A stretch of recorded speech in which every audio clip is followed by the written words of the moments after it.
We now want to recognize the low-income housing tax credit project that best demonstrates financial innovation. And for that, we go to the New York City Housing Authority, the largest housing authority in the United States, which owns and operates almost 180,000 public housing units that more than 400,000 city residents call home.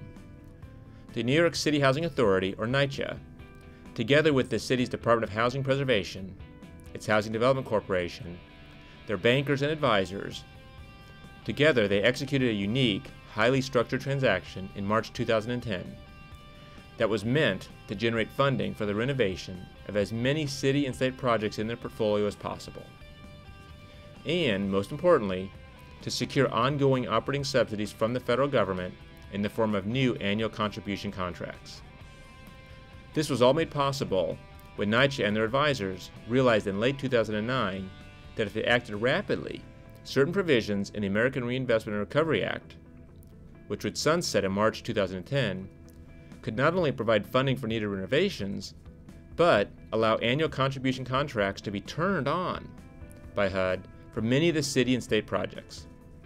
By acting quickly and closing in just over 90 days, one of the most complex multifamily rental transactions ever structured, NYCHA will benefit from annual contribution contracts which add an additional $70 million in operating subsidy annually for NYCHA for at least 20 years. Under the labyrinthine deal, NYCHA will receive about $230 million for rehabilitating 21 developments that have received no federal subsidies for the past 7 years. To complete the transaction, two new limited liability companies were created, a tax credit LLC and a non-tax credit LLC. 21 developments were sold to the limited partnership of the Housing Authority and to Citigroup's community development arm. The city will continue to manage the developments and own the land, and part of the money will come through the sale of bonds. The NYCHA Mixed Finance project resulted in a number of firsts and was characterized by many unique features, including the 20,139 apartments transferred is greater in number than the number of units owned by the second largest housing authority in the country. The more than $500 million in bonds issued was the most ever issued for a financing associated with a single multifamily project. The $210 million in contributed tax credit equity is the most ever provided by one investor for a single project financing. And the transaction used a unique forward purchase commitment of bonds to provide a fixed mortgage rate and allow the private activity bonds to be allocated over a multi-year period. Congratulations to the New York City Housing Authority for demonstrating that a truly innovative financing structure is possible, even in the toughest times.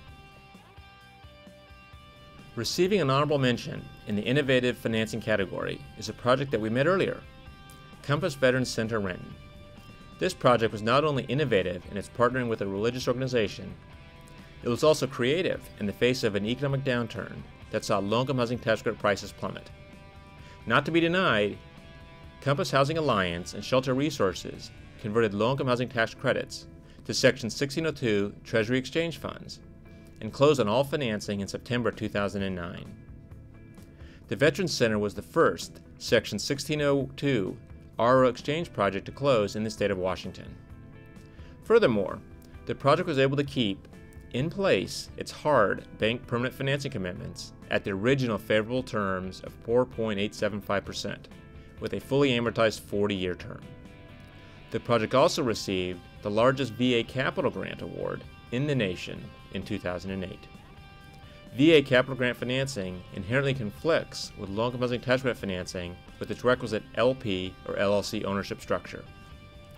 VA capital grant funds cannot specifically benefit for-profit entities.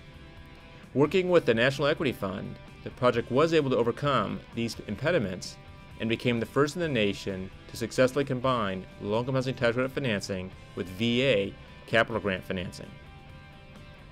Congratulations to the Compass Veterans Center for its many firsts, and more importantly, for providing 59 units of supportive service housing for veterans and their families.